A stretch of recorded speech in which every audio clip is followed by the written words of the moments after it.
Onivia, League of Legends highlights. With a pick where he can just be okay, right? Like, he knows I can play neutralizer, I can be fine. I don't need to carry, I don't need to make big plays. And I think thing has been so well planned that he can just run in it and pick up a free first Drake. And yeah, that is a good start. Absolutely. Next one going to be the Ocean, as Cloud Soul might happen here. This is the immediate moment for Allen. Might go for a dive here. I do feel like it's a little bit risky. Yeah, beat drop comes in. That's going to be the tumble, gets them out of the way. Only level 5, so no solar flares as the teleports come on in. Carrier trying to get as much CC as possible and actually gets the first blood. It's a disaster as Rich just delivered under the turret. Gumayushi grabs a kill, and it's all going wrong for Nongshim. They get 1 kill onto Carrier, but it still looks really good. The ulti comes down, but Gumayushi locks down the kill. It's a double for the Vayne. And now Faker rotates in, looks to try and lock down Doctom where he can. The Seraphine trying to run as Faker's already moving over to try and kill her as he takes down the Kai'Sa. And now Kellen's going to be dead as well. It's a big old thumbs up for Zeus. A double kill for the man in the mid lane. And Elm's just farming mid, trying to do what he can. And it's the fact that they overcommit this much is just... That should never happen. We're going for it again as Carrier doesn't have Aftershock anymore. He's likely to die here as the beat gets dropped. And that is going to be Leona doing the same. So Nongshim, DDR on their ultimates. That's good news as Bay is going to turn back up. He doesn't have a flash, remember. Scatter the Weak is good, but there's a Ragnarok. And that is going to be a very dead Syndra. Faker comes over for the support. And this is just... She is going to be able to even get the minion wave as well. Voitsick. Oh, God, I was scared. Okay, in he goes. Doctom gets the cleanse. And will be able to keep himself alive. Yeah, just a little bit greedy there from Gumayushi, unfortunately. Is now Rich trying to stop Zeus. It's real is the Typhoon. I think Typhoon's fantastic. Yeah. Super cool. But like Ceaseless Hunger, hate it. Not a big fan. I like Dayside from Divine Sunderer. I think that one's that is cool. That one's badass. That's also just a cool word, right? After this one, if they do manage to lock this one down, even levels on our junglers. Let's see who's going to win this poke war.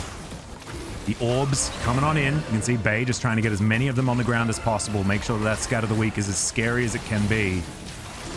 He's throwing through as many as he can. There are so many buttons being pressed, and now Rich pulls the trigger. That's a triple knock-up, and in goes the charm as well. But T1, they keep themselves in it. Shockwave only lands onto Peanut, who soaks a lot of damage and will be taken down. Now Gumayushi trying to take the fight into his own hands, and Bay gets back to the rest of his team. It is going to be Dragon Trade. This as well. I love it. But that flash is really valuable. Yeah, well, we're going to look for it once again as there's the Shockwave.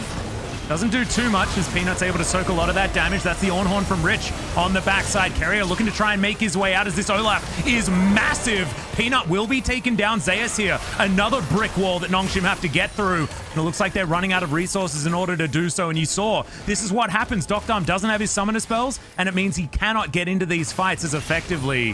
There is no smite. Yeah.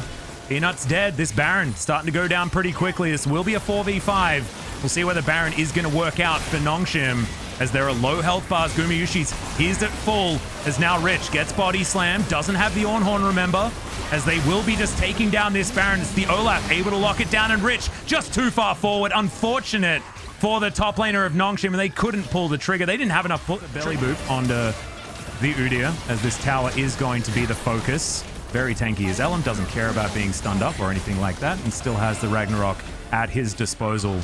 And Nongshim now trying to defend this and started to dole out some of these items, so the gold lead's going to mean less and less as the game goes on.